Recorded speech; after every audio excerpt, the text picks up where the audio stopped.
Dans ce livre, l'Apocalypse, on arrive au chapitre 7. Dans ce chapitre, nous aurons notamment, entre autres, les 144 000 et la grande foule. Et il faudra comprendre ces choses avec le regard de Dieu et non pas celui de la religion. Dans le chapitre 7, au verset 1, nous lisons « Après cela ». Et dans cet « après cela », Dieu nous entraîne dans la deuxième décision de ce sixième sceau, c'est-à-dire les 144 000. Après cela, je vis 4 anges debout aux 4 coins de la terre. Ne voyons pas dans ces 4 anges 4 créatures célestes, mais c'est toujours la symbolique du livre qu'il nous faut comprendre. Ces 4 anges sont l'annonce d'une œuvre permise par la justice de Dieu. Et cette œuvre sera bien construite, car nous avons 4 anges. Elle sera sans faiblesse, sans faille. Les 4 anges sont debout, et elle aura un caractère universel. Les 4 anges sont aux 4 coins de la terre.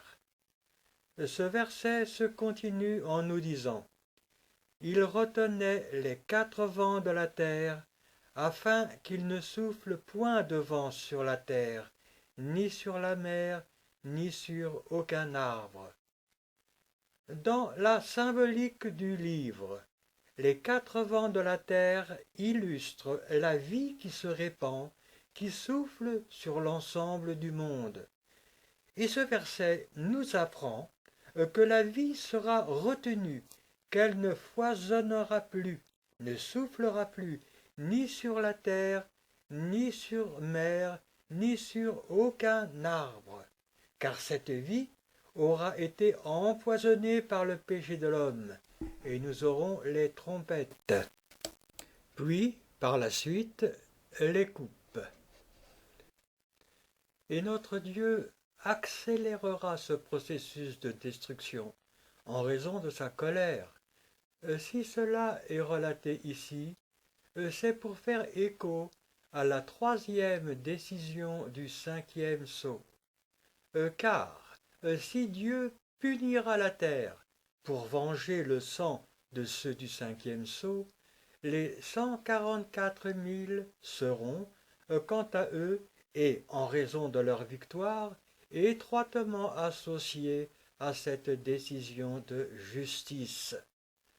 On arrive au verset 2. Nous lisons « Et je vis un autre ange ». Autre ange, parce que l'œuvre n'est pas la même que celle du verset 1. Un autre ange qui montait du côté du soleil levant. C'est une œuvre qui va s'accomplir en prélude aux 1000 ans à venir. Le soleil levant symbolise ce que nous appelons le millénium. Et qui tenait le sceau du Dieu vivant. C'est une œuvre qui a la miséricorde de Dieu comme but, son alliance avec l'homme, alliance symbolisée ici par le sceau. Il cria d'une voix forte aux 4 anges à qui il avait été donné de faire du mal à la terre et à la mer, et il dit « Il y a ici dans cette fin de verset ce qu'on pourrait appeler une interférence entre les deux œuvres. La seconde œuvre, c'est-à-dire l'autre ange, ayant priorité, c'est la voix forte, sur la première, c'est-à-dire les 4 anges. Verset 3. Ne faites point de mal à la terre, ni à la mer, ni aux arbres, jusqu'à ce que... Et c'est ici la priorité. L'œuvre de l'autre ange doit s'accomplir avant la fin de l'aboutissement de la colère de Dieu, jusqu'à ce que nous ayons marqué du sceau le front des serviteurs de notre Dieu, c'est-à-dire jusqu'à ce que soit complet le nombre de ceux qui ont été prédestinés à la miséricorde pour appartenir au roi.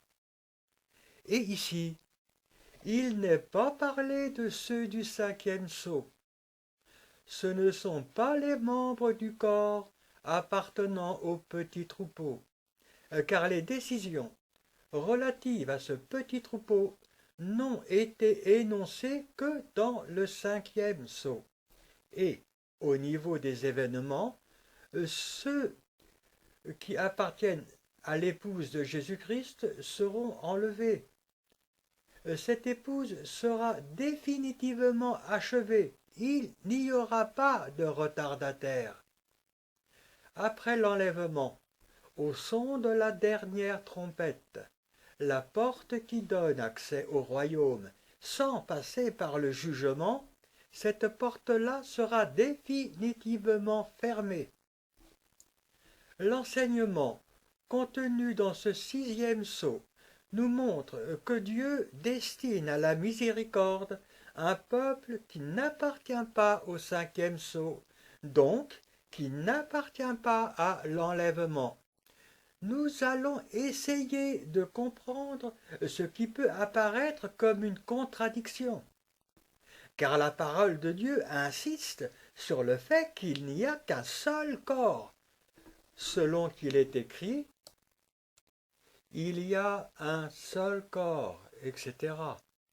Cependant, Jésus lui-même nous enseigne qu'il y a plusieurs demeures dans le royaume, selon qu'il est écrit il y a plusieurs demeures dans la maison de mon Père. Si cela n'était pas, je vous l'aurais dit. Il ne faut pas comprendre ce verset comme si Jésus avait voulu mettre l'accent sur le fait qu'il y aurait eu de nombreuses places dans le royaume, et que ce nombre aurait été en quantité suffisante pour tous, car il n'aurait pas fait ailleurs mention d'un petit troupeau, et la parole aurait de suite mis l'accent sur une grande foule que personne ne pouvait compter, comme indiqué au verset 9 de ce chapitre.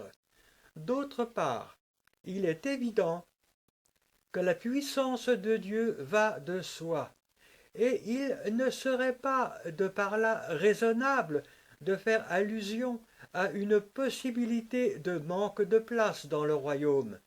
Si Jésus avait perçu une telle pensée chez ses disciples, il leur aurait reproché leur manque de foi. Mais ce verset de l'évangile de Jean nous apprend qu'il y a bien plusieurs demeures, ou, pour parler d'une manière différente, plusieurs niveaux dans la maison de Dieu, c'est-à-dire dans sa création. Et ici, Dieu se réserve un peuple marqué du sceau afin d'en faire ses serviteurs et de les employer dans la terre du soleil levant. Ceux-là, les 144 000, ne sont pas scellés du Saint-Esprit à la manière du petit troupeau, mais ils sont marqués du sceau, et cela sur le front. Cependant, si le verset 2 nous indique que c'est un ange qui tient le sceau, c'est néanmoins et uniquement l'esprit qui agit. L'ange étant ici l'image ou la symbolique d'une œuvre, et il est évident que le rachat pour ces 144 000 n'a été rendu possible que grâce au sacrifice de Jésus-Christ. C'est l'agneau qui ouvre le sixième sceau, et répétons cette absolue réalité. Il ne peut y avoir de salut qu'en Jésus-Christ. Mais, ce même salut, à cause de la perfection de l'amour de Dieu, de l'obligation de la perfection de l'amour de Dieu, ce même salut n'a pu obligatoirement qu'être apporté à tous. Et si le sectarisme ou la limitation d'esprit qui est propre à la religion a confisqué le salut de Dieu pour le réserver aux membres de ceux qui pensent comme lui, il nous faut cependant bien comprendre que la miséricorde de Dieu est universelle. Il n'a jamais été question pour notre Dieu d'être capable de sauver les uns et non les autres. Seul le refus personnel de l'homme mène celui-ci à la mort, c'est-à-dire à la seconde mort.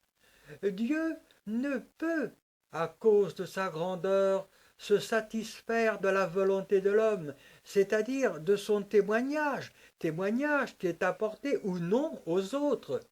Car alors notre Dieu deviendrait limité, impuissant, obligé qu'il serait de passer par le bon vouloir de l'Église et de ses membres. Car, à cause de la liberté, l'homme apporte ou n'apporte pas son témoignage. Notre Dieu ne nous force pas. Et, à cause de la limitation de la chair, le témoignage chrétien, n'a pas pu être apporté à tous les hommes pendant tous les siècles, et il s'en faut bien sûr de loin. Cependant, il n'est pas pensable de croire que Dieu n'a pas été et n'est pas capable, aujourd'hui comme hier, d'apporter sa grâce à tous en raison de la limitation humaine. Il y aurait eu pour lui, à cause de la mauvaise liberté de l'homme prisonnier dans la religion, une impossibilité, une frustration, une impuissance qui n'aurait bien sûr pas été compatible avec la grandeur de notre Dieu, avec son amour, avec sa perfection. Mais Dieu aime chacun. Et Jésus est mort pour tous les hommes, afin de les attirer vers lui, selon qu'il est écrit, Dieu a tant aimé le monde. Ne comprenons pas ce verset de la parole comme si Dieu n'en avait aimé que quelques-uns, c'est-à-dire les chrétiens. Mais c'est bien le monde entier que Dieu a tant aimé, et par conséquent l'ensemble de ses habitants. Or, si Dieu aime, cela sous-entend qu'il agit, tout comme il est écrit ailleurs. Et moi, c'est Jésus qui parle, et moi, quand j'aurai été élevé de la terre, j'attirerai tous les hommes à moi. C'est bien dans ce verset de tous les hommes dont il est parlé dans ce passage de l'Évangile, en remarquant qu'il ne nous est pas dit qu'ils seront tous sauvés, mais tous attirés. J'attirerai tous les hommes à moi. Cependant, l'œuvre de Dieu passe toujours et obligatoirement par le sacrifice de Christ, corps de Christ, pour se répandre par le moyen de son esprit sur tous les hommes. À partir de là, Dieu rachète un peuple pour se l'approprier et le mener dans l'une des trois demeures qu'il a préparées pour ceux de l'obéissance, car nous avons bien dit trois demeures. Premièrement, la demeure de ceux du cinquième sceau, deuxièmement, la demeure de ceux des 144 000, et troisièmement, la demeure de ceux de la grande foule. Mais revenons sur la difficulté que la compréhension de ces 144 000 peut nous donner, car il y a un seul corps, selon qu'il est écrit, il y a un seul corps et un seul esprit. Comme vous avez été appelés à une seule espérance par votre vocation, il y a un seul Seigneur, une seule foi, un seul baptême, un seul Dieu et Père de tous, qui est au-dessus de tous, parmi tous et en tous. Alors, dans ce verset que nous venons de lire, l'apôtre nous rappelle qu'il n'y a qu'un seul chemin de salut, et que ce chemin n'a pu se mettre en place que d'une seule manière, c'est-à-dire grâce au sacrifice de Jésus-Christ, mais aussi qu'il n'y a qu'une seule force qui nous y conduit, et cette force, c'est bien sûr celle du Saint-Esprit. Et ce sacrifice de Jésus-Christ, Dieu l'a intimement lié, associé à son corps. C'est Christ, corps de Christ, qui devient, par la volonté de Dieu, le chemin de toute miséricorde. N'oublions pas qu'en raison de la perfection et de la grandeur de l'amour de Dieu pour nous, il a désiré faire de l'homme que nous sommes des associés avec sa perfection par excellence, c'est-à-dire Jésus-Christ. Et cela jusqu'à partager la nature de notre Seigneur, jusqu'à partager son ministère, et sur la terre et dans le royaume qui vient. Tout comme Jésus a été envoyé, nous sommes envoyés de même.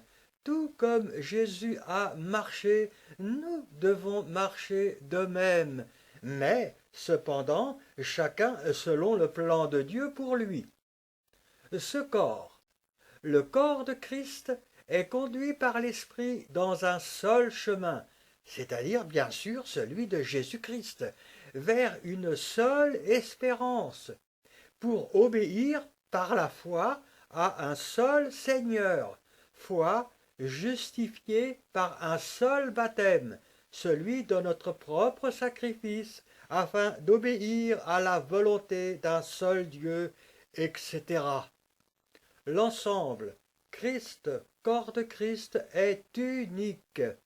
Toute justice et toute intervention venant de Dieu doivent obligatoirement passer par la victoire de Christ et par conséquent aussi par son chemin, afin que la perfection de notre Dieu reste entière et que Satan ne puisse en aucun cas trouver une faille dans la nature et dans l'œuvre de celui qui est Dieu de toute éternité.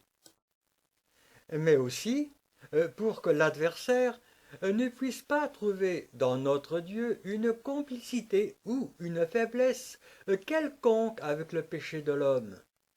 Or, cette victoire de Jésus-Christ et ce chemin, Dieu, dans son amour, l'a installé dans l'homme régénéré.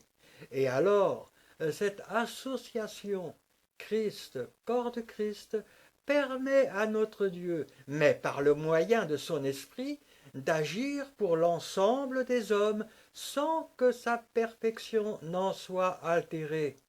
Rappelons et comprenons que Dieu reste parfait, et il ne peut que rester parfait, et dans son amour et dans sa justice.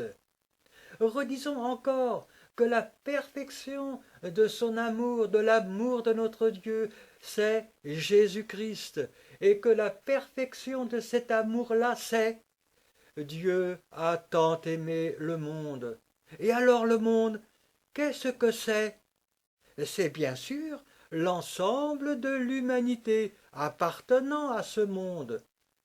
C'est pour cette raison qu'il nous est dit il y a un seul corps et un seul esprit. Est-ce que nous sommes capables de le comprendre?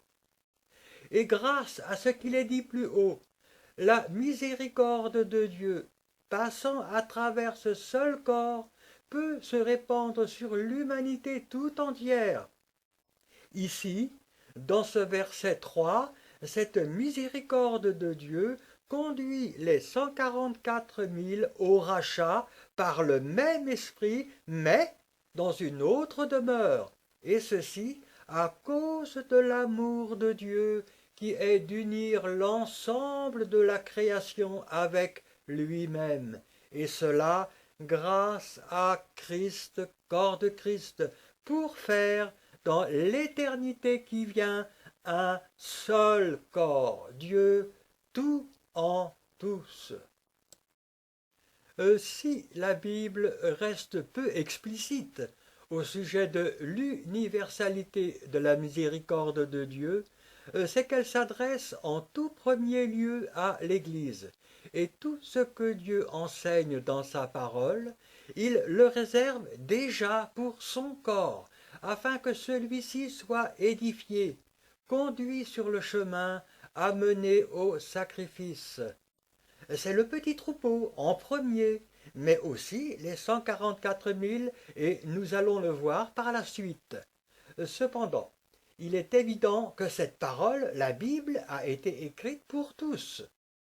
Elle a été annoncée aux 144 000, à qui il a été demandé une obéissance à cette doctrine, doctrine inscrite en eux par le Saint-Esprit, tout comme elle a été écrite pour ceux de la grande foule, afin que l'Esprit puisse agir en leur faveur et les conduire sur le chemin. La pensée de Dieu n'est pas notre pensée. Reprenons cela. La pensée de Dieu n'est pas notre pensée. Et sa manière de voir et d'agir n'est pas notre manière d'agir et de voir. Et cela, oh combien souvent. Nous croyons sages et intelligents, mais Dieu nous voit tortueux et sans intelligence. Et c'est aussi pour cela qu'il est écrit que tout homme soit trouvé menteur, mais que lui seul, notre Dieu, soit trouvé vrai. Car il nous faut admettre que l'universalité de la miséricorde de Dieu appartient à l'action de l'Esprit en tout premier, et non pas à une doctrine ou à une volonté d'homme, mais que cette action ne peut passer qu'à travers le sacrifice de Christ, de Jésus-Christ, sacrifice installé dans l'homme régénéré. Nous devons donc reconnaître que si le Saint-Esprit a besoin du chrétien pour agir, ce n'est pas seulement de son témoignage intellectuel ou de sa présence littérale qui lui sera nécessaire, mais c'est de son sacrifice, de sa marche obéissante en harmonie avec le sacrifice, la marche obéissante de Jésus-Christ. C'est le chemin de sainteté, le chemin de victoire nécessaire à l'esprit pour agir, et qui lui permet d'aller là où l'homme ne peut pas aller, c'est-à-dire aux quatre coins de la terre. S'il n'en avait pas été ainsi, le salut n'aurait été réservé qu'à une minorité, à ceux qui auraient eu la chance d'être en contact d'un témoignage. Mais comprenons bien que Dieu aime tous les hommes, et sa toute-puissance ne pouvait offrir sa miséricorde qu'à tous. Alors, soit qu'il l'accepte, soit qu'il la rejette. Cependant, et pour revenir à ce que dit Paul, il y a un seul corps, etc. Comprenons que l'Esprit nous met en garde sur l'inutilité de vouloir s'approprier les bénédictions de Dieu en passant par un orgueil sectaire, en passant par l'obligation d'appartenir à un clocher un tel ou à une école de pensée religieuse qui serait la seule. Car si la doctrine est unique, seul Dieu peut nous y conduire par le Saint-Esprit, afin que cette doctrine, c'est-à-dire la parole de Dieu, devienne vivante et sainte en nous. Elle ne peut, cette doctrine, être déviée, diminuée ou augmentée, que ce soit par l'enseignement de tel ou de tel faux prophète, ou que ce soit par la séduction du monde placée au milieu de la religion. Car personne ne peut s'approprier l'esprit sans passer par la volonté de Dieu, et ceci afin d'être conduit dans une vérité, mais dans une vérité qui vient de notre Dieu et de lui seul. Il y a donc un seul corps, et non pas une seule religion mise en place par le chemin de l'homme. Il y a un seul esprit et non pas différents pédagogues qui diraient venir de Dieu pour nous conduire dans des vérités différentes. De même que nous avons été appelés à une seule espérance. Et ici, il n'est pas parlé d'une récompense uniforme, mais d'une espérance qui est la même pour tous et qui est de devenir avec Dieu et selon la part de chacun, un seul. Par notre vocation, continue ce verset, car cette espérance, nous la vivons en accomplissant notre part, celle de l'œuvre que Dieu a pour nous, en harmonie avec la mesure d'obéissance qui est la nôtre. Par notre vocation, et ensuite il y a un seul Seigneur, afin que nous comprenions que cette part ne peut venir que de l'exemple de Jésus-Christ, que de son chemin. Cela est très important. Que de l'exemple de Jésus-Christ, que de son chemin. Aucune œuvre, aussi grande et belle soit-elle, ne pourra être agréée de Dieu si elle n'appartient pas à l'œuvre, au chemin de Jésus-Christ, à notre identification avec lui. Ensuite, nous lisons une seule foi. Et c'est ici l'obéissance à l'esprit qui est le seul critère valable pour Dieu, et non pas l'obéissance par la foi à un courant religieux quelconque, à tel ou tel maître s'appuyant sur la parole pour se glorifier ou pour conquérir une récompense terrestre. Car s'il est écrit que la foi vient de ce qu'on entend, et ce qu'on entend vient de la parole de Christ. Cependant, seul le Saint-Esprit est capable de nous faire véritablement entendre, véritablement comprendre. Et l'Esprit ne prend que ce qui appartient à Jésus-Christ pour nous enseigner en se servant d'un moyen ou d'un autre. Ensuite, nous lisons de même, il y a un seul baptême, en répétant que l'Esprit ne nous conduit que dans la parole de Dieu, c'est-à-dire l'exemple de Jésus-Christ, et que, par conséquent, toute autre forme de baptême ne nous est pas demandée par lui, et nous conduira à l'inutilité, à la vanité religieuse. Mais, au sujet de ce baptême, nous devons prendre garde, car seul le sceau de l'Esprit lui donne une authenticité, comme d'ailleurs à toute action faite pour Dieu.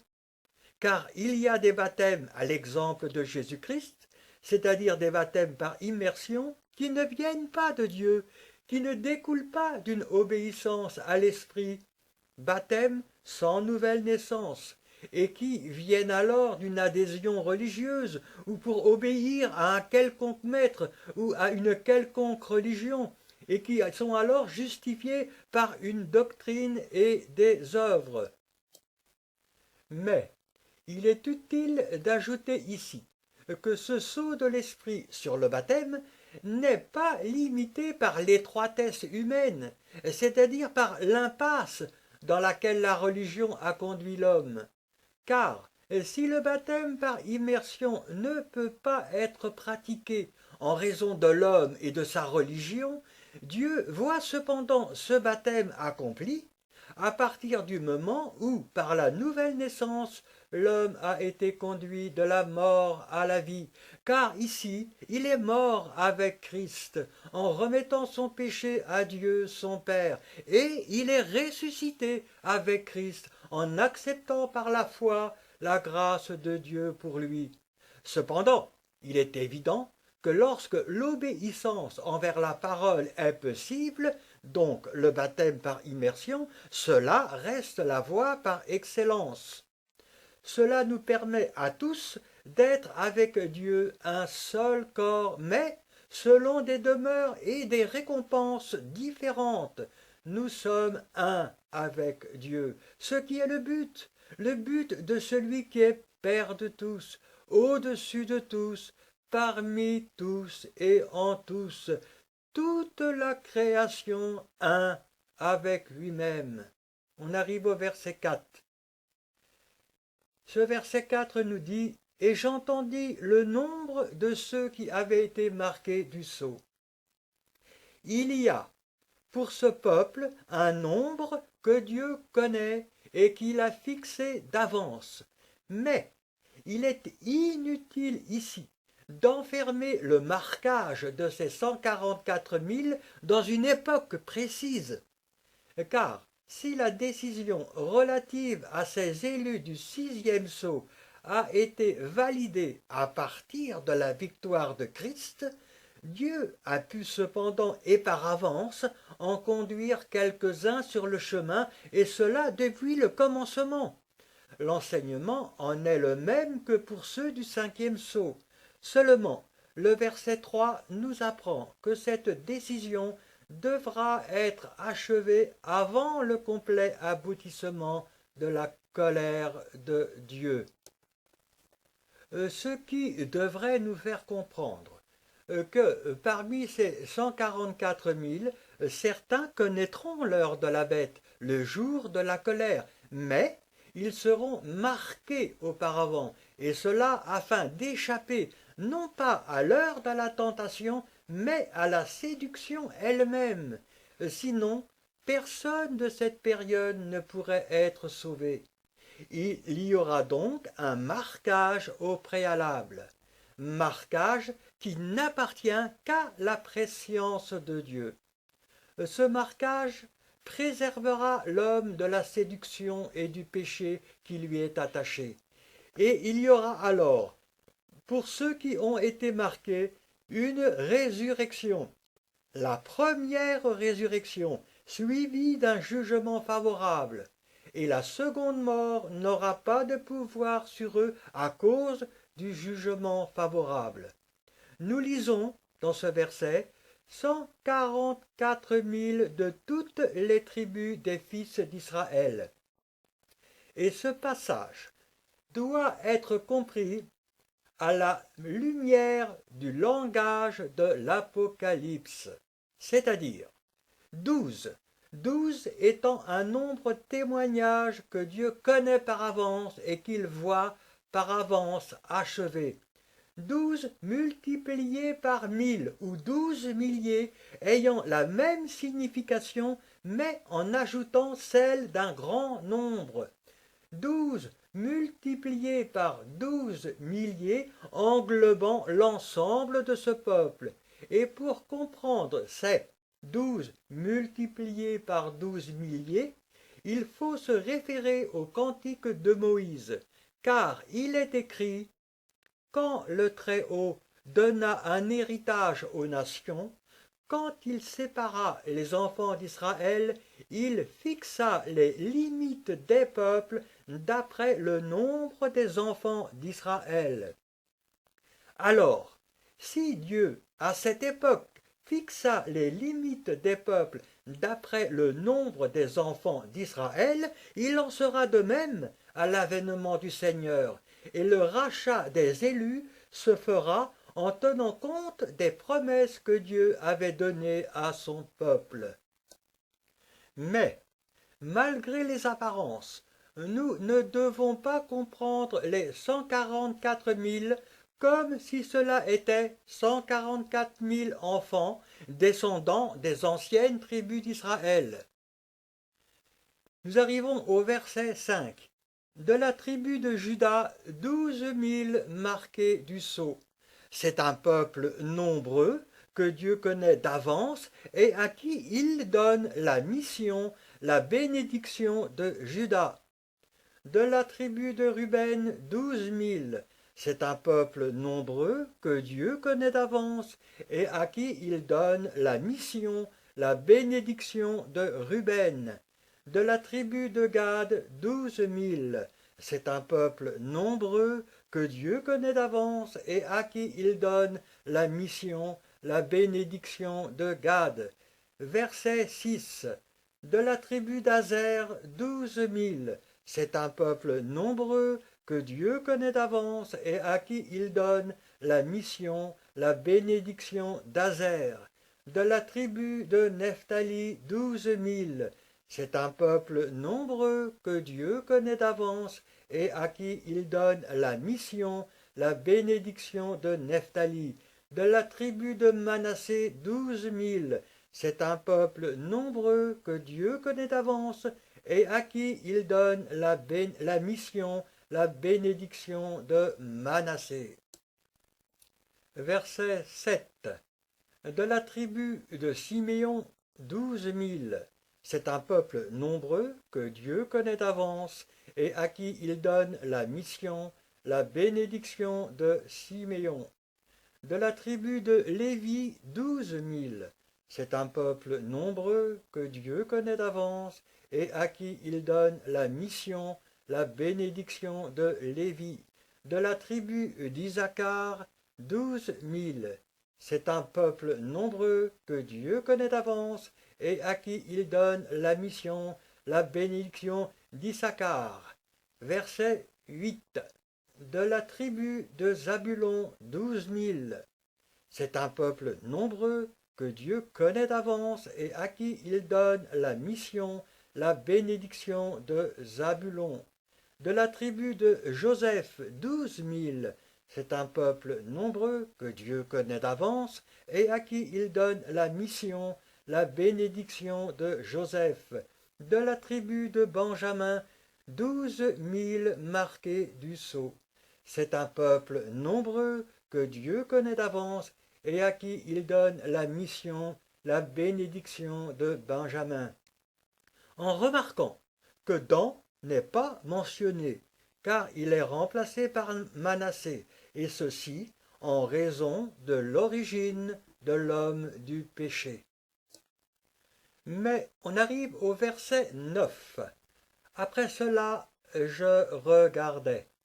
Et avec ce verset 9, notre Dieu nous fait entrer dans la troisième décision de ce sixième sceau. Ce verset 9 nous dit « Et voici, il y avait une grande foule. » Et ce n'est ici ni le petit troupeau, ni les 144 000, une grande foule que personne ne pouvait compter. Car il n'y a pas ici, pour cette grande foule, un nombre établi d'avance par la prescience de Dieu, comme pour le petit troupeau ou comme pour les 144 000. Nombre qui, pour cela, ne peut être ni augmenté ni diminué, mais pour ce qui est de la grande foule, c'est une multitude inscrite dans les livres. Cependant, nous devons réaliser que si ce nombre n'a pas été établi d'avance, il a toutefois été connu d'avance par notre Dieu, ce qui est différent. Ensuite, nous lisons « De toute nation, de toute tribu, de tout peuple et de toute langue. C'est une foule appartenant à l'humanité tout entière, venant de tous les temps, de tous les lieux, depuis l'origine de l'homme jusqu'à sa fin. Il se tenait devant le trône. » Il faut se rappeler que le trône symbolise une décision. Notre Dieu décide. Et c'est pour ici en rapport avec le jugement dernier.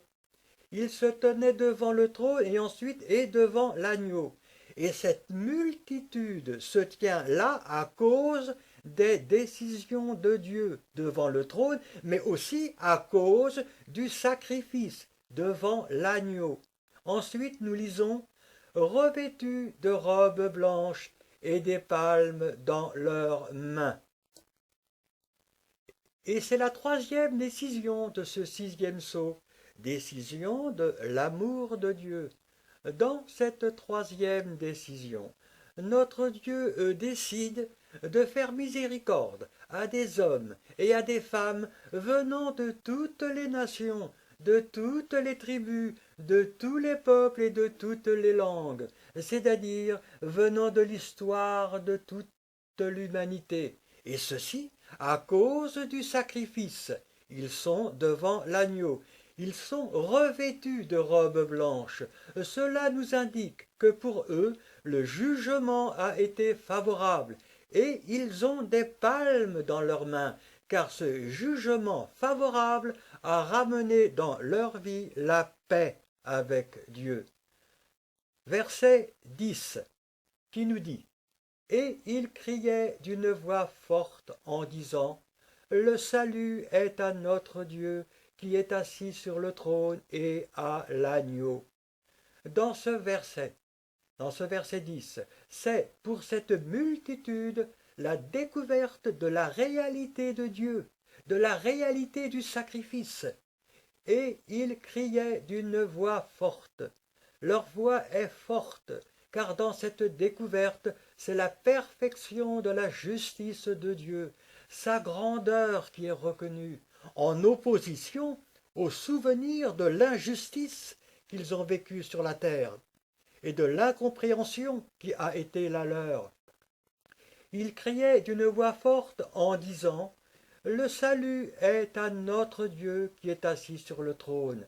Et c'est la découverte de l'amour de Dieu pour eux, ce Dieu qu'ils avaient si souvent méconnu ou même totalement ignoré. Le salut est à notre Dieu qui est assis sur le trône et à l'agneau. Et la découverte de son œuvre pour eux, l'agneau, le sacrifice de Jésus-Christ, ils réalisent enfin la grandeur de l'amour qui a été celui de Dieu pour eux, mais aussi le pourquoi de son silence à travers les siècles, silence de Dieu qui était nécessaire en raison de la perfection de sa justice et de la finalité de son œuvre. On arrive au verset 11. Dans ce verset, nous lisons: Et tous les anges. C'est pour tous les anges, l'ensemble des armées célestes. Tous les anges se tenaient autour du trône.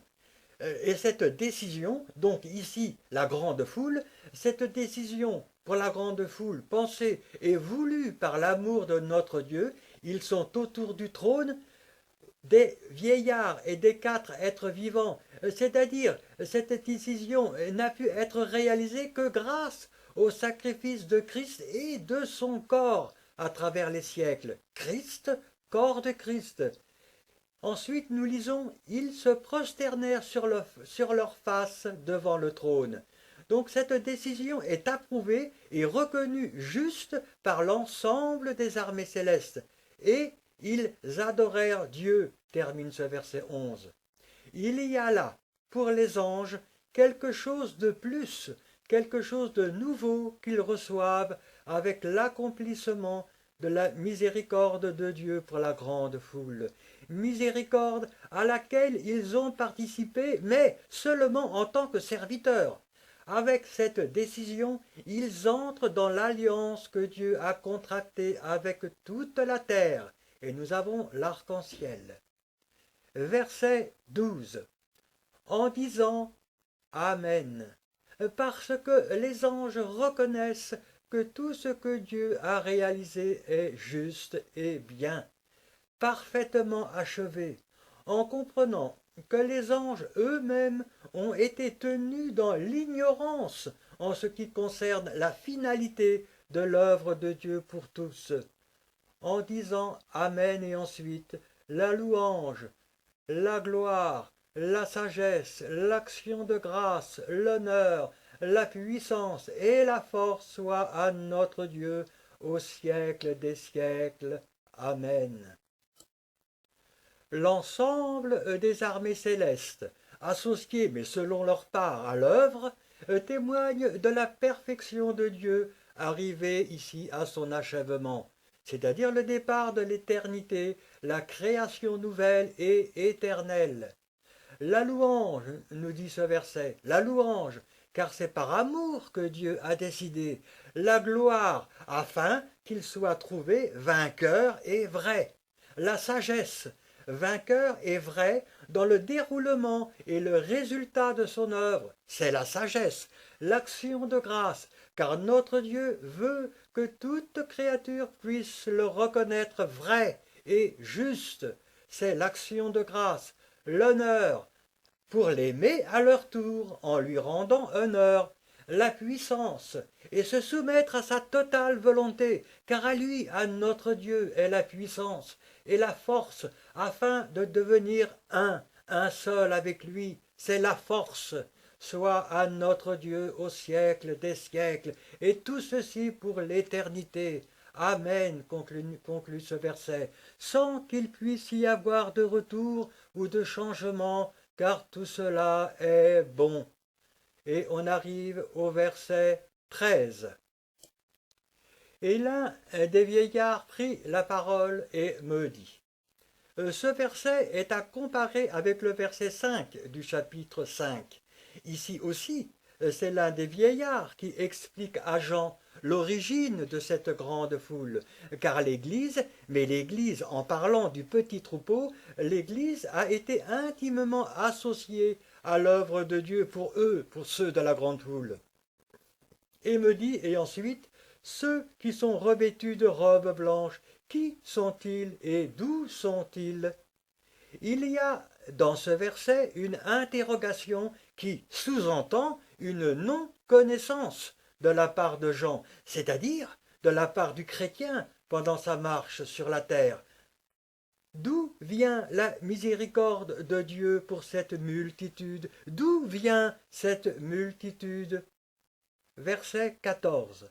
Je lui dis, mon Seigneur, tu le sais. C'est la non-connaissance de Jean, c'est-à-dire du chrétien que nous sommes, face à cette multitude. Pour la compréhension de ces passages, faisons la différence entre ce que représentent les vieillards et ce que représente Jean dans la symbolique du texte. Si les vieillards symbolisent l'Église, l'Église que Dieu voit par anticipation arriver à son terme et installé autour du trône, Jean, quant à lui, est l'image du chrétien marchant par la foi sur la terre. Les uns, les vieillards, sont entrés dans la plénitude de la connaissance de Dieu, mais bien sûr connaissance de Dieu quant à sa volonté pour l'homme. L'autre, Jean ou le chrétien que nous sommes, en a une part limitée, celle qui est nécessaire à sa marche sur la terre, c'est-à-dire celle que Dieu lui destine pour accomplir son travail avec lui pendant son pèlerinage, selon qu'il est écrit. Car la connaissance disparaîtra. C'est ici, dans ce passage, le chemin montant de la connaissance qui arrive à son aboutissement. Et ce verset ajoute, car nous connaissons en partie, et nous prophétisons en partie. Mais quand ce qui est parfait sera venu, ce qui est partiel disparaîtra. Ce qui est parfait, c'est l'Église, mais l'Église arrivée dans la gloire, c'est-à-dire les vieillards. Et avec cette gloire, la connaissance sera arrivée à son terme. La connaissance, dans ce verset, étant celle de l'œuvre de Dieu pour l'homme. C'est de la même manière que Jésus, à cause de l'exemple pour nous, a pu dire « Pour ce qui est du jour et de l'heure, personne ne le sait, ni les anges des cieux, ni le Fils, mais le Père seul. » C'est en raison de sa marche obéissante donnée en exemple que Jésus était dans l'ignorance. C'est l'image du chrétien. Mais après sa victoire et installé dans la gloire de son Père, toutes choses lui ont été données, et c'est l'image du vieillard. Et il me dit, nous dit ce verset, l'Église, arrivée dans la gloire, c'est. Ce sont ceux qui viennent de la grande tribulation. Et c'est ici la réponse à d'où sont-ils venus? Cette grande tribulation n'est pas la détresse mentionnée en Daniel 12, ni la grande détresse écrite en Matthieu 24, Marc 13 ou Luc 21. Ces quatre dernières détresses décrivant le même événement, et cet événement c'est la diaspora. Mais pour ce qui est de la signification de la grande tribulation, c'est de toute l'histoire de l'humanité dont il est fait ici mention, depuis l'origine du péché de l'homme jusqu'à sa fin. La grande tribulation, annoncée dans ce passage, c'est le temps de l'esclavage dans lequel le péché a conduit l'homme pour le plonger dans la maladie, l'infirmité, la mort. Ce sont les siècles et les siècles de détresse, de misère, d'injustice, d'interrogation, de prostitution, où l'homme, après sa chute, a été séparé de Dieu pour enfanter dans la douleur, travailler à la sueur de son front et être conduit dans un chemin de misère pour les uns et de vanité pour les autres. Et ici, le vieillard apprend à Jean que cette multitude, dont on comprend le grand nombre, a été rachetée du milieu de tous ces siècles et ces siècles de misère et d'esclavage. À partir de là, on comprend pourquoi il est fait mention d'une grande foule que personne ne pouvait compter. Les théologiens et ceux qui pensaient, hélas, être de grands pasteurs, ont interprété la grande tribulation comme étant un temps court, petite période du temps de l'Antichrist. Mais alors, pourquoi une grande foule que personne ne pouvait compter? L'Antichrist se serait-il donc converti pour emmener l'ensemble de la terre vers Dieu? Soyons sérieux, faisons preuve d'un minimum d'intelligence. Il est vrai que dans sa sagesse, notre Dieu a caché ces choses aux sages et aux intelligents. Cependant, la faute de ces soi-disant érudits est d'affirmer la signification de certaines prophéties en s'appuyant sur leur intelligence ou sur leur éducation religieuse. Mais ils devraient plutôt reconnaître leur misère, leur petitesse par rapport à ces choses. Comprenons que les erreurs de doctrine ont été multiples et ont, pour beaucoup d'entre elles, traversé les siècles. Si nous voulons comprendre avec Dieu, restons petits, restons un enfant avec notre Dieu. Ne nous prenons pas pour quelqu'un de bien ou d'important en raison de notre ministère ou en raison d'une formation religieuse, même si cette formation nous a paru bonne. Quant à un temps, 2 temps et la moitié d'un temps, ainsi que pour les 3 jours et demi et les 1260 jours, nous verrons plus tard leur signification. Il est écrit « Ils ont lavé leurs robes et ils les ont blanchies dans le sang de l'agneau. » Et nous avons ici la réponse à « Qui sont-ils » Et ici, le vieillard indique à Jean de quelle manière cette foule a été rachetée.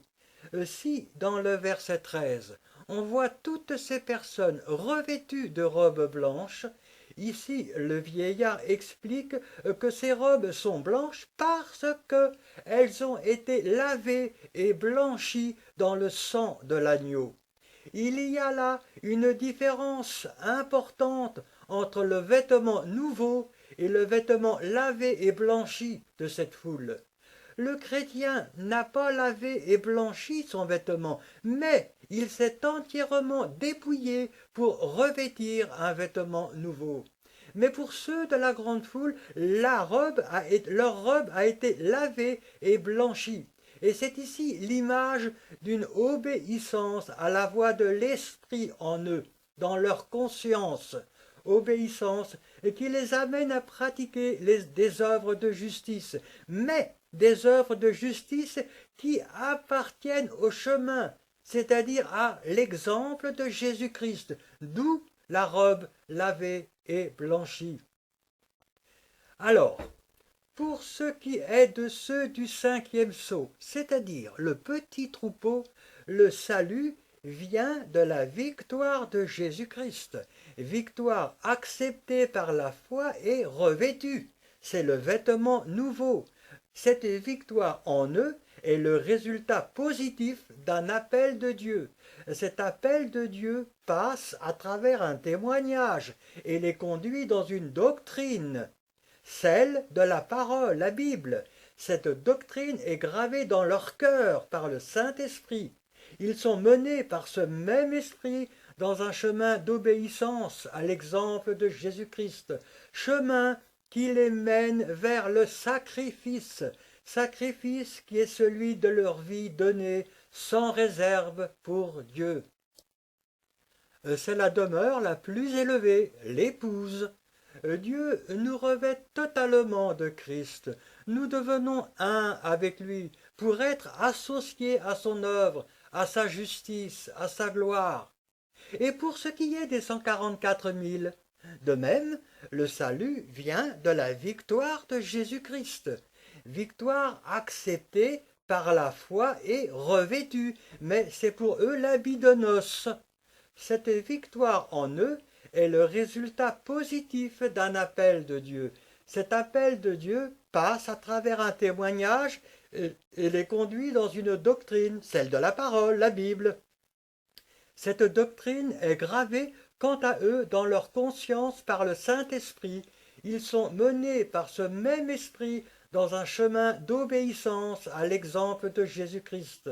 Chemin d'obéissance qui les conduit dans une vie nouvelle, vers une joie nouvelle, le cantique, pour faire d'eux des vierges. Mais ils ne sont pas obligatoirement menés vers une vie de sacrifice, comme c'est le cas pour l'épouse. C'est pour cette raison que Paul, dans les Corinthiens, écrit « Sans nous, vous avez commencé à régner ». C'est la deuxième demeure, celle des 144 000. Ils appartiennent à Dieu et à l'agneau, c'est-à-dire à Christ, corps de Christ, pour le suivre partout où il va. Cette deuxième demeure est imagée de différentes manières dans la parole de Dieu. Dans le psaume 45, nous voyons que la fille du roi, c'est la fiancée, c'est-à-dire le petit troupeau, que la fille du roi est suivie des jeunes filles ses compagnes, et ce sont, pour les jeunes filles ses compagnes, les 144 000. Tout comme dans Matthieu au chapitre 22, où il est parlé d'un festin de noces, et dans un festin de noces, il y a le fiancé, l'époux, et c'est Jésus-Christ, la fiancée, l'épouse, et c'est le petit troupeau, et les invités, les conviés aux noces, ce sont les 144 000, car les invités à un repas de noces ne sont pas l'épouse. J'espère que nous sommes capables de le comprendre. Et pour ce qui est de ceux de la grande foule, de même, le salut vient de la victoire de Jésus-Christ, car tout salut ne peut venir que de la victoire de Jésus-Christ. Mais pour eux, la victoire de Jésus-Christ apportée par le Saint-Esprit dans leur conscience et sans passer par la doctrine, ou plus exactement, sans passer par l'obligation d'une connaissance intellectuelle de la Bible, mais cependant en passant obligatoirement par le chemin. Car pour eux, le salut vient d'une obéissance à la voix de l'Esprit, obéissance qui les a conduits sur le chemin, l'exemple de Jésus-Christ, mais cela sans qu'ils aient nécessairement connu ce chemin par l'intermédiaire de la doctrine intellectuelle venant de la parole ou venant d'un témoignage chrétien, en répétant que le Saint-Esprit n'a pu arriver jusqu'à eux qu'en raison de l'existence d'un chemin de sainteté, car il n'est pas possible au Saint-Esprit d'agir autrement. Il lui faut obligatoirement un chemin de sainteté pour pouvoir agir.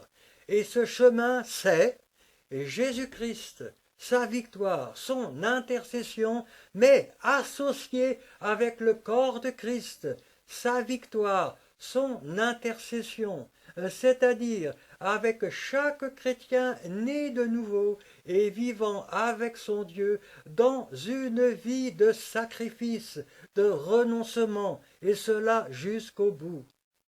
Comprenons de par là à quel point notre vie de renoncement, notre vie de tribulation dans le monde, associée à celle de Jésus-Christ, a un grand prix aux yeux de Dieu, car elle permet au Saint-Esprit d'agir, à l'amour de Dieu de se répandre et d'aller là où l'homme ne peut aller. Et alors, ce chemin de sainteté, à cause de la parfaite préscience de Dieu et de sa puissance, a pu être mis en place dès le commencement. Elle n'est pas, cette grande foule, sauvée par des œuvres qui viendraient d'eux-mêmes, ou de leur religion, ou de leur éducation, ou de leur morale propre, ou de leur système, mais par des œuvres qui les ont menés sur le chemin de Jésus-Christ, selon qu'il est écrit. Quand les païens, c'est Paul qui parle, quand les païens, et les païens, ce sont ceux qui ne connaissent pas Dieu à travers la religion. Quand les païens n'ont point la loi, c'est-à-dire qu'ils n'ont pas la connaissance de la doctrine, c'est-à-dire la Bible révélée par le Saint-Esprit, font naturellement ce que prescrit la loi, et cela à cause de l'obéissance, mais de l'obéissance à l'action de l'Esprit en eux, dans leur conscience. Ils montrent que l'œuvre de la loi, c'est-à-dire le chemin, l'exemple de Jésus-Christ, est écrite dans leur cœur, et ce chemin, cet exemple de Jésus-Christ, suivi malgré leur non-connaissance, devient leur salut.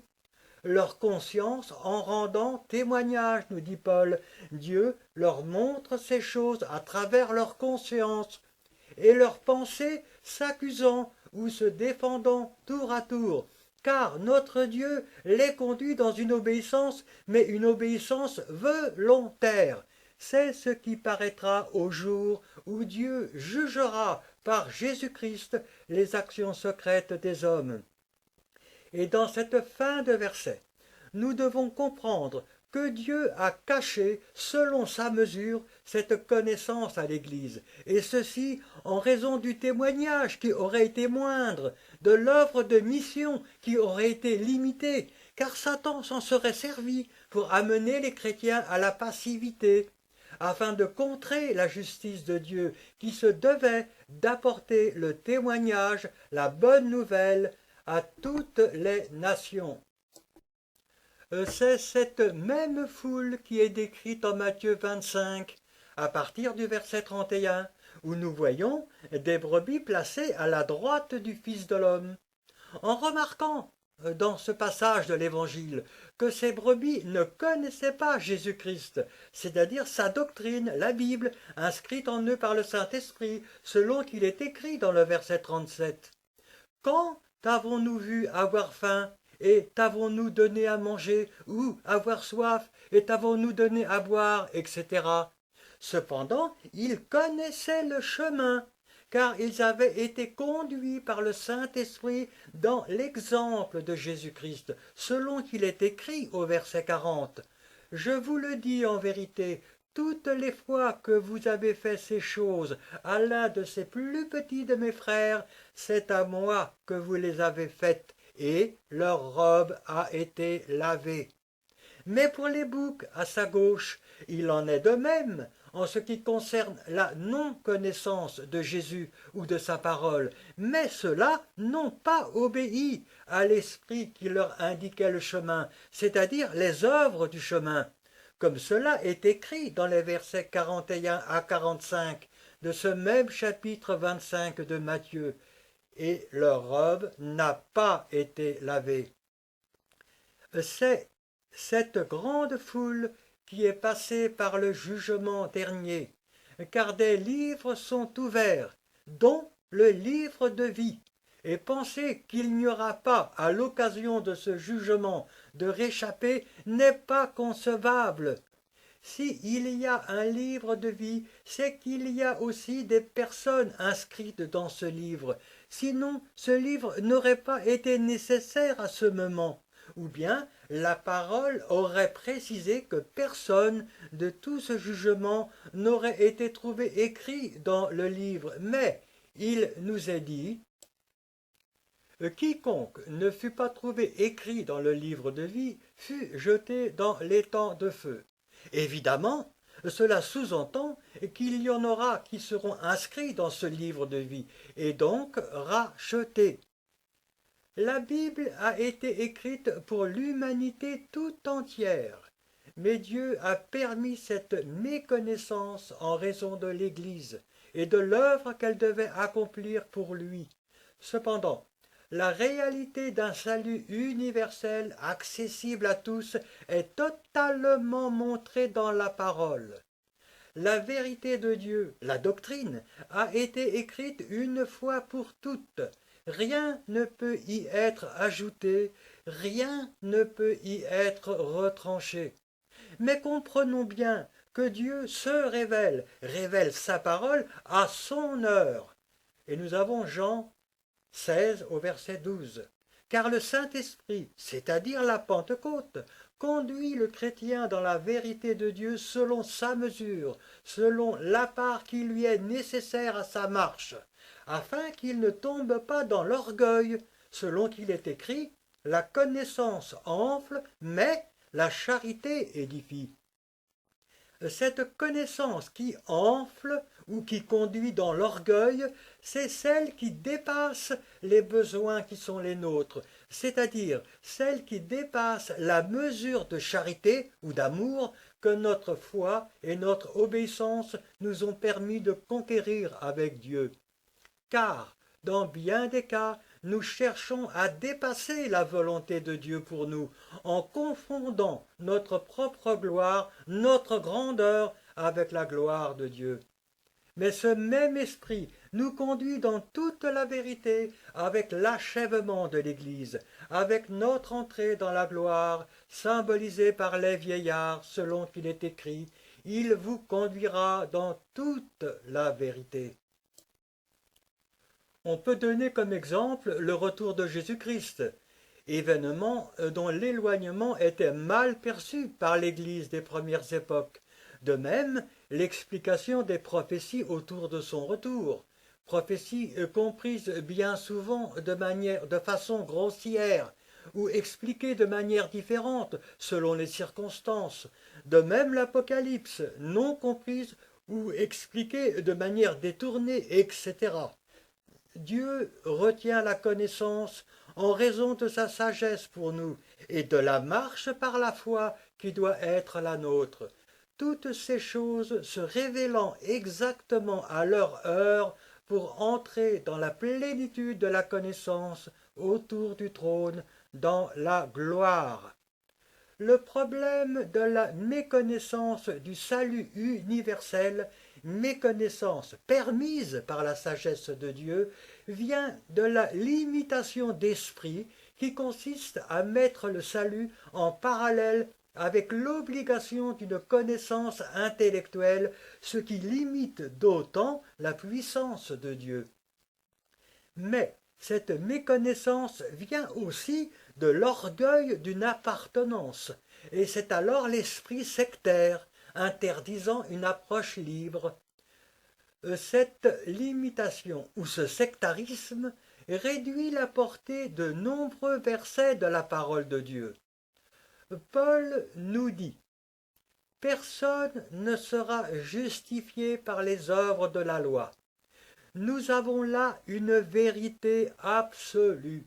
Seul Jésus-Christ a accompli la loi pour rendre parfaite la justice de Dieu. Mais si le chrétien comprend ce verset dans le sens qu'il nous faut connaître la doctrine, c'est-à-dire la Bible, puis croire afin d'entrer dans la justification, il n'en est pas moins vrai que l'Esprit, passant à travers Christ, corps de Christ, est capable de conduire par l'obéissance des hommes et des femmes sur le chemin, sans qu'ils aient eu pour autant une connaissance de la doctrine intellectuelle ou l'accès à un témoignage. Ceux-là, de même, ne seront pas sauvés par leurs œuvres, ceux de la loi, de la religion, du système, etc., mais par ceux que l'Esprit amène en eux et qui les conduit sur le chemin,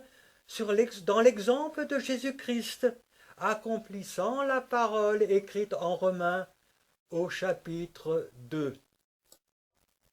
De même, pour la nouvelle naissance, il nous est dit l'Esprit souffle où il veut.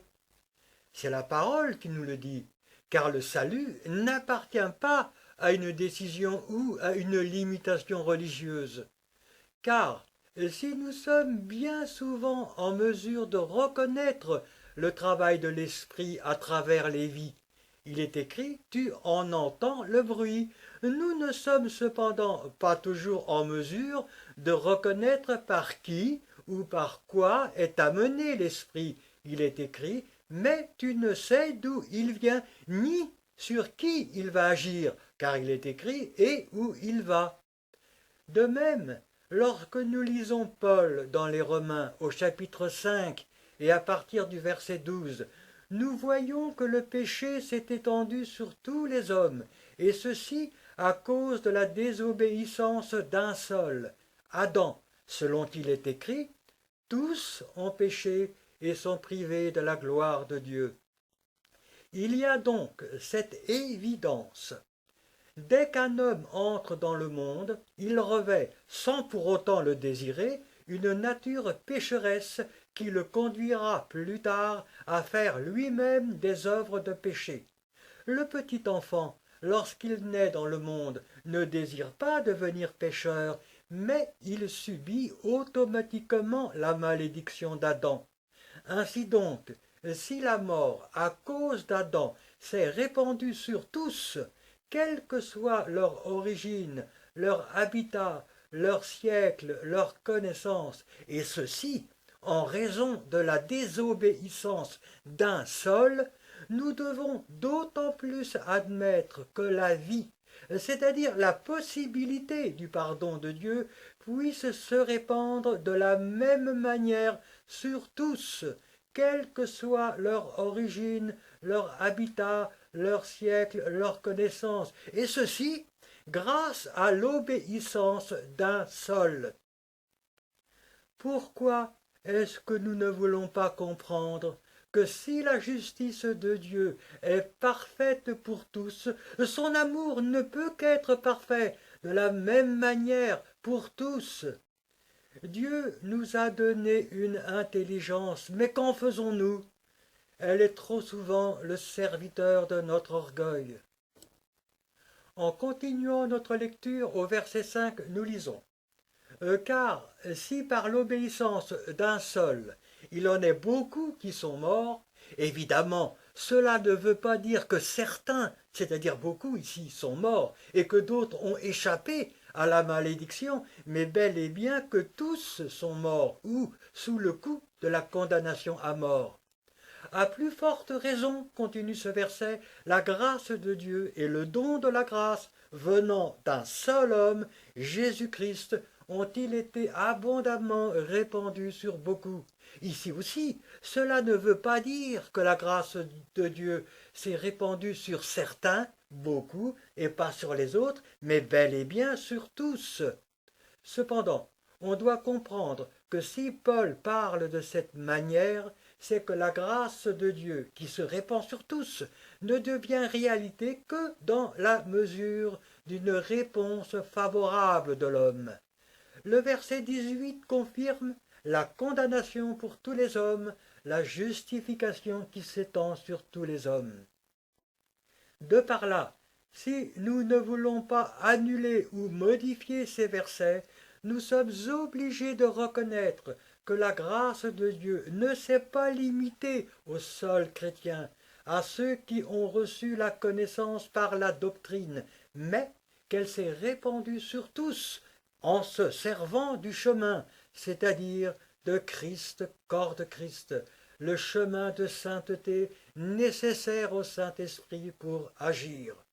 Sinon, cette grâce aurait été très sélective, laissant de côté la majeure partie de l'humanité à travers les siècles, humanité qui seraient alors restés sous la malédiction d'Adam sans que Dieu n'ait pu intervenir pour leur secours.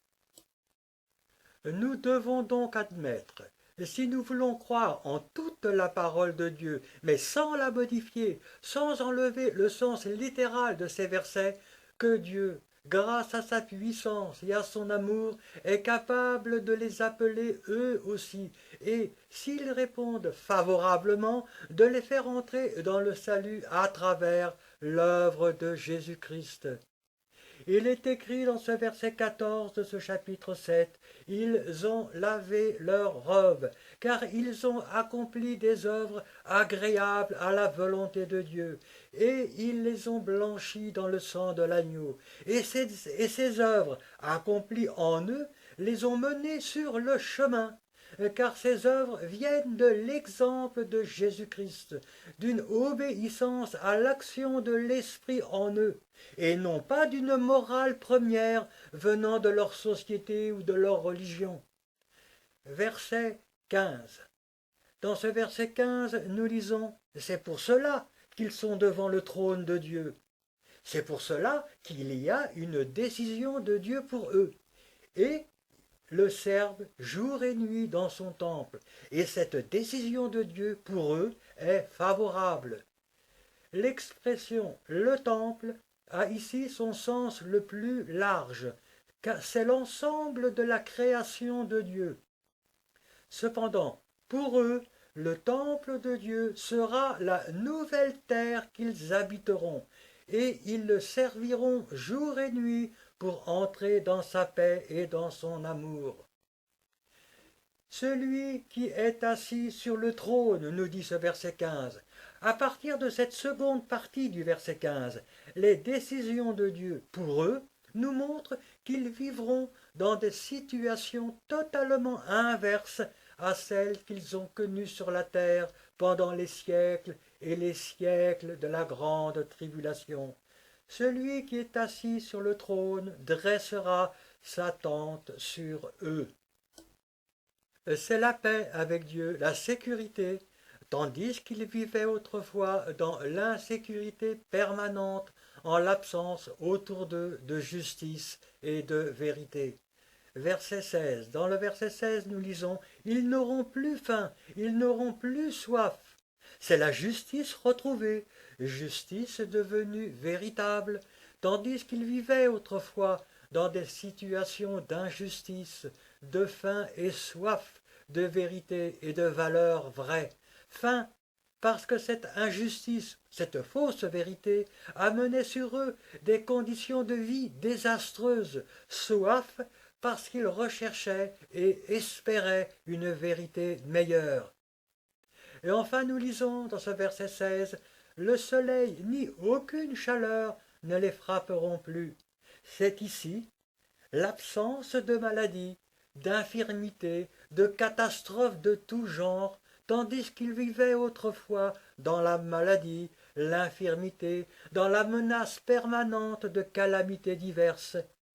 Et le verset 17, le dernier verset, nous dit « Car l'agneau qui est au milieu du trône les paîtra et les conduira aux sources des eaux de la vie. » C'est la vie pour eux, une vie sans cesse renouvelée, la vie éternelle, tandis qu'ils vivaient autrefois dans l'attente inévitable de la mort, vie éternelle donnée en raison du sacrifice de l'agneau, mais vie éternelle qu'il ne faut pas confondre avec la vie que Christ, corps de Christ, possède en lui-même, car cette multitude sera conduite par Christ, corps de Christ.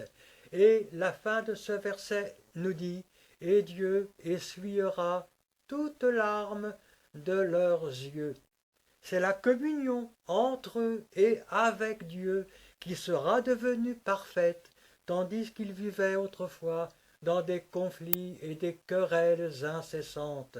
Et alors, à cause de cette communion devenue véritable, Dieu sera, selon sa volonté, tout en tous le même corps. Et nous avons la fin de ce chapitre C'est en redisant encore ici que tout ce qui est expliqué dans ce chapitre, ainsi d'ailleurs que pour l'ensemble de ce livre, vient directement de Dieu et non pas d'un homme.